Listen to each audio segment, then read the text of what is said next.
exploring lakes, rivers, and reservoirs across the country with an unyielding goal to enlighten viewers from a fisheye perspective. Come along and we'll investigate the habitat. Much more than a fishing show, this is an eye-opening aquatic experience. Welcome to Kim Stricker's Hook and Look.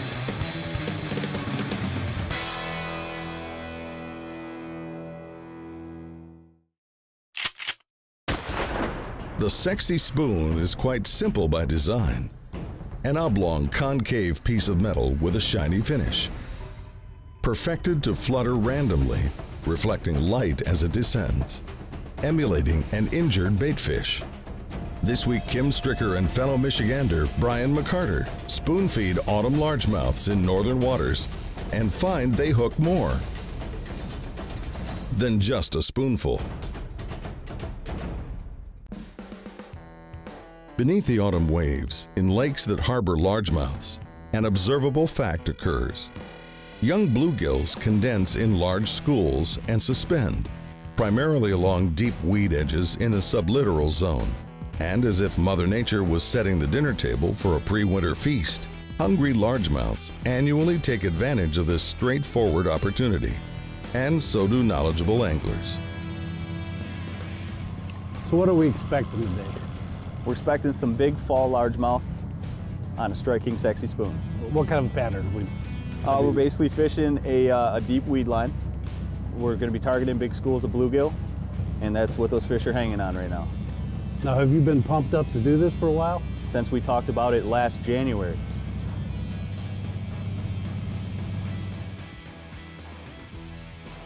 They got access to a little bit of everything here, and this deeper flat seems to be where they set up, you know? Mm-hmm.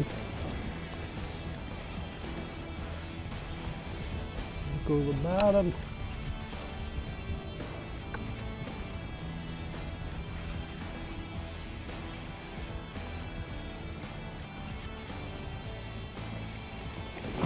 Where's the fish? When you get where they're at, that's a better one. Ooh, yeah. See if he's got some buddies with him. Ooh, yeah. Oh yeah, that's a good one.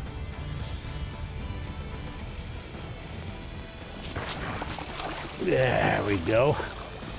When you get where they're at least you know they'll bite it. Yeah. Nothing wrong with that. But look how fat and healthy and cold they are. Look at that, the hook just fell right out. Very nice. That's what we catch. That's about the average size right there, and they get bigger from there. So hopefully now that we found them, being where they're at, probably all grouped up. Well, good. Thank you, fish, for a thrill. That was a thrill. My friend Brian really opened my eyes to this autumn spoon pattern. Hello, everyone, and thanks for tuning in. I'm confident you're going to learn something new as well. Brian explains what we're targeting. The weed line on this lake pretty much ends at about 22 feet. So in the summertime, you know, early fall, before the weeds start dying, we're really targeting that hard weed edge. This time of year, I mean, it's, you know, mid-October. Some deeper weeds are kind of starting to die off a little bit. There's one. There's one.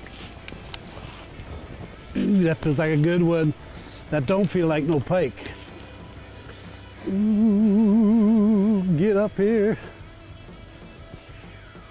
Yeah, it was out there. Yep. That's a bass. Just kind of with him. Get over here. That's a nice fish. Nice fish. Fall special. But isn't it funny when the water's cold like that? They just kind of. Yeah, they don't do much. Makes your job easy. It does. Man, he ate it too. Ate it big time. Oh man, he ate that thing. Look how fat and healthy that fish is, huh? Just beautiful. But it's funny when the water's so cold, they're just kind of like a dead stick coming to the boat. Makes your job easy. No doubt. Love it. Let's get another one. Let's get some more. Sexy spoon, green gizzard shad. Beauty.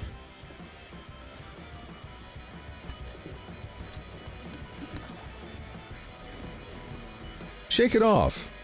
No worse for the wear, this stocky largemouth gradually makes its way towards the lake bottom. And as he slowly descends, we'll break for a commercial. There's more hookin' and lookin' coming right up.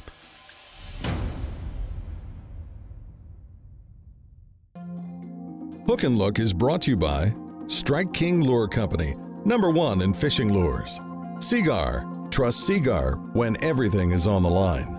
Power Pole, swift, silent, secure. Aquaview, reinventing underwater cameras. Deep Blue Coffee, dive in. And by Boat US, providing water towing and insurance programs to boaters. Conditions have changed a little bit, haven't they? Yep, this will fire him up. It should. But that's the thing about fishing this time of year, especially in Michigan. It's gonna change. There we go. Fish? Yep. All right. All right, let's get that net. Good one? He feels all right. Oh yeah. Yeah. All right. All right. Nice chunk, man. There we go. All right. Yeah, he popped that one pretty good. Yeah, he's no giant, but no, another good quality fish. They're in this corner here. Yeah, they're stacked up here. We missed it a second ago when you snagged that little bluegill. And that's a good example of what they're eating, why they're piled in here. The wind's blowing in here real good, and it's just got a pile of bass and a pile of bait in here. So let's get him back in there and catch another one. There you go. By means of their lateral line system, fish sense the vortices produced by fleeing or injured prey, and the oscillating movements of the sexy spoon is an excellent way to imitate these. Nonetheless, fish in clear water primarily feed by sight, and it's the glint of sunlight reflecting off this lure's shiny finish that mimics the flash of a distressed baitfish and reliably draws strikes.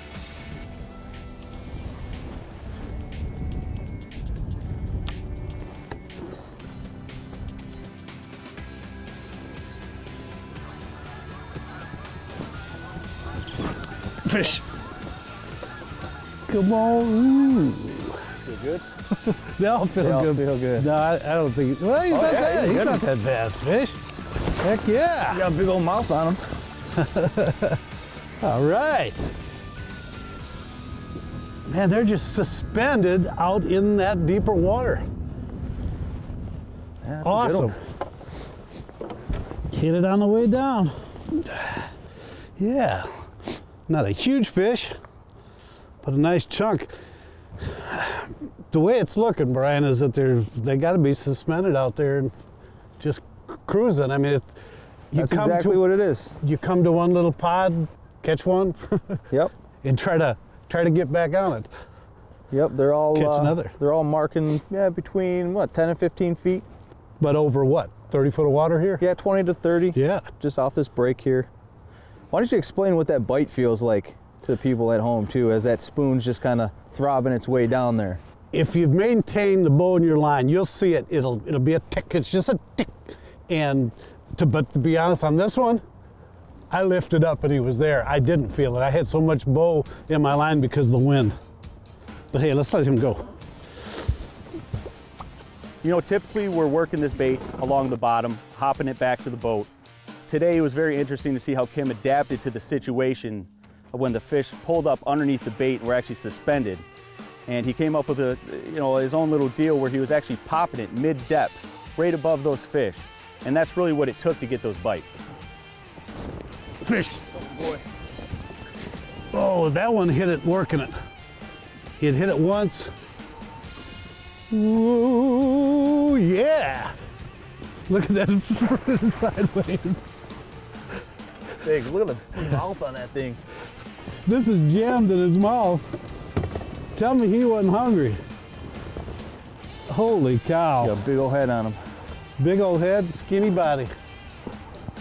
But that one, I hopped it a few times, and then he hit it, and then I did it again, and he ate it. We took a break from fishing to get a better understanding of the area and to give Brian visual confirmation of what he perceived the fish were doing. The bluegills were suspended almost through the entire water column, all the way to the bottom, which was where the bass were cruising as well. Look at that bass there. Look at that. Oh, that's a good one. Do you think he's saying, let's have a party? Definitely. You think? Coming up, Brian kicks it up a notch. Stay tuned. Welcome back to Hook and Look. Kim and his guest Brian McCarter continue to diligently work a Strike King sexy spoon. Fish. Ooh. Yeah.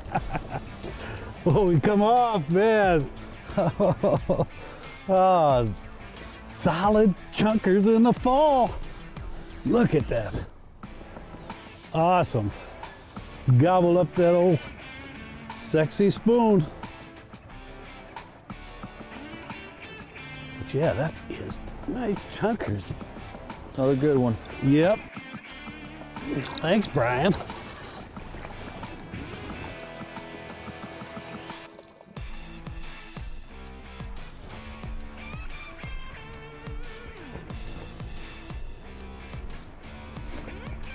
And that might be the case too, you know, with these fish that are hitting it just on the fall. You know, who knows how many fish are seeing this bait? Right. The ones that are hitting on the fall, less active. The ones who are coming and hitting it when you're working back the boat, maybe are a little bit more active fish. There's one. There you go. Sure, I make a long cast. Ooh, that's a good one. Yeah. All right. Good job. They are wadded up out here. A whole pile of them. That's the same thing we were just talking about, that, you know, I was actually working it just like that last fish you caught. And he come up and smoked it actually. Just a couple times? Couple pops, and as soon as it stopped, it started to drop. All right. All right, let's catch another.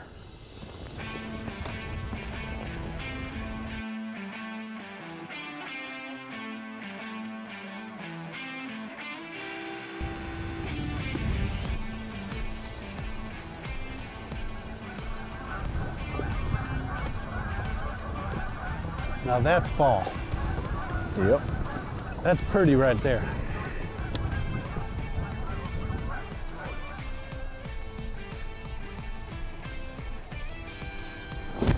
Fish on the fall. Man, he just smacked it. Oh, ooh, that's a good one. That's a good one. Oh, yes. That is nice. That's a fall special right there. That is nice. I'm telling you, fishing a spoon, I mean, this is a bait that they use down south. I mean, there's no question. Pickwick, Kentucky Lake. Fork, that's where it's pretty much made famous down in Texas. Right, but us Yankees don't really use them that much. And Brian, you've put me onto something here that, especially in the fall, you say you catch them all summer long, but even more in the fall. It gets crazy in the fall. You catch those nice chunky pigs. You know, they're looking for a big easy meal, and what's easier than that? They can just coming down in the water column. They can pick it off easy. They don't have to waste a lot of energy, you know, and it's a big treat. They're fattening up for winter. Fantastic. So big baits, big fish, they say, right? Fantastic. I love catching I love the fall. Fall's one of the best fishing times of the year. And thank you, my little babies.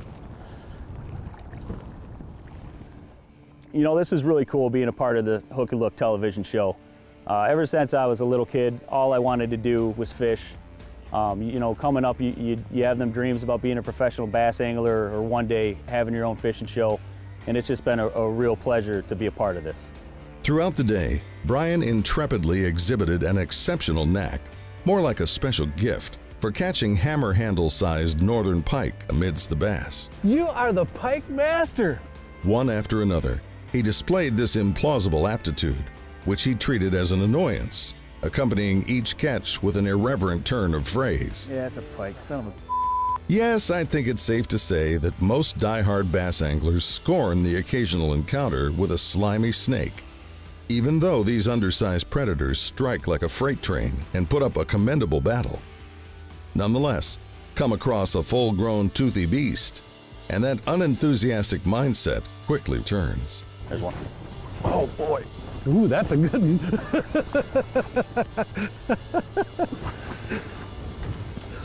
Man, did he ever thump it. Is this the pike master? Yeah, we might be... Nah, you're due a pig largemouth.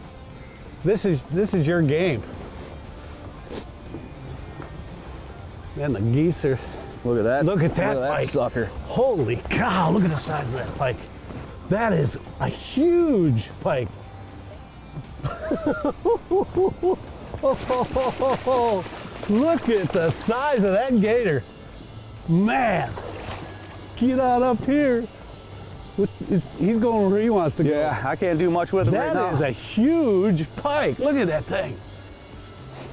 Loving that sexy spoon. All right, I'm gonna bring him right to you. Coming in. Oh, look at that. Holy cow. I can barely lift it. Look at the size of that.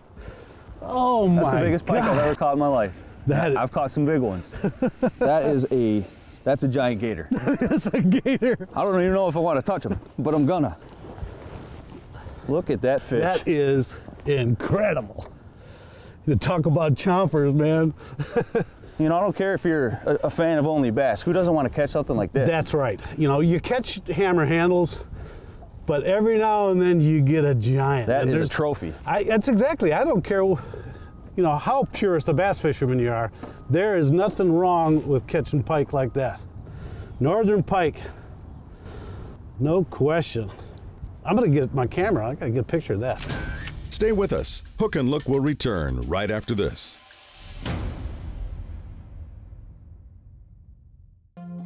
This portion of Hook and Look is brought to you by Ranger Boats, still building legends one at a time. Evinrude, introducing the all-new Evinrude E-Tech G2. Cushit, world's most comfortable rod butt. Simms Fishing Products, the choice of professional guides and anglers worldwide. And by Sportfish Michigan, your source for the top charter captains and guides. Welcome back. With Brian McCarter topside, Danny Stricker and his dad descend to the bottom to closely examine one of Brian's more productive fishing locales. Almost immediately, they encounter one of the sizable pods of suspended bluegills, and as they continue over the starry stonewort, bump into a roving largemouth. Next, the diving duo discovers that there was more to this particular area than they first perceived, and reveal the proverbial spot on the spot. I'm thoroughly surprised that the rocky hump here doesn't have any fish on it. I'm really starting to think that maybe the weather's having something to do with it, because, I mean, generally those fish live there. We always catch them here, and it's just weird that you're down there not seeing them on this spot. Maybe they pulled up a little shallower or something. It's rocky and it's sandy. But still, I'm not seeing any fish. Oh, there goes a good one. It's spoke too soon. It was apparent that they had come upon an irregularity in the bottom content, a transition in the form of an open rocky hump amidst the vegetation. Then, suddenly, Danny shouts out, Guys, I got a school of about six of them right behind me. Good, Danny, I'll head back towards you. Oh, definitely, they're here. That one's a good one. That one is a toad. I cannot wait to see this footage you get. You guys are driving me crazy right now. Are the fish positioned like more on top of it, or are they off towards the sides of it? They're pretty much on top of it, I'd say. All these bass are sitting right on top of this rock hump. Are you guys just seeing largemouth? Yeah, it's only largemouth. Just like you said though, they're starting to pile up into groups. That's what makes them hard to find. You know, when you find them groups, you can usually smash them pretty good. Now, what do you do to find these fish usually? Just fish along a break, or?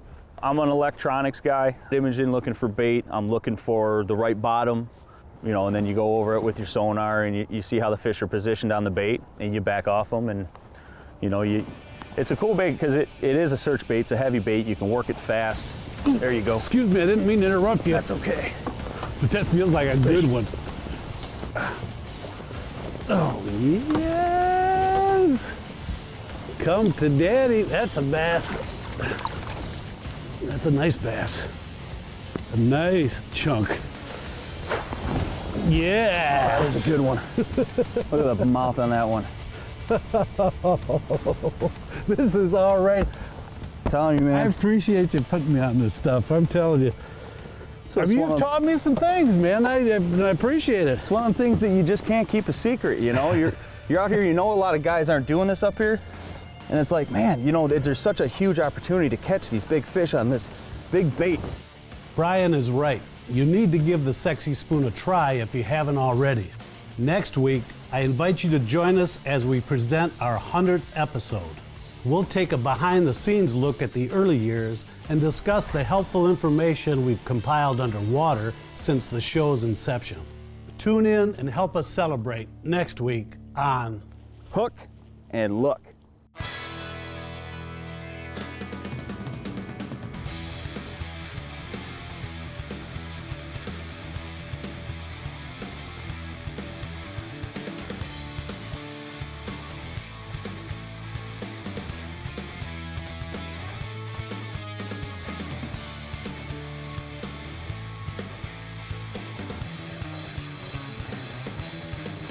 Hook and Look is a Kim Stricker production.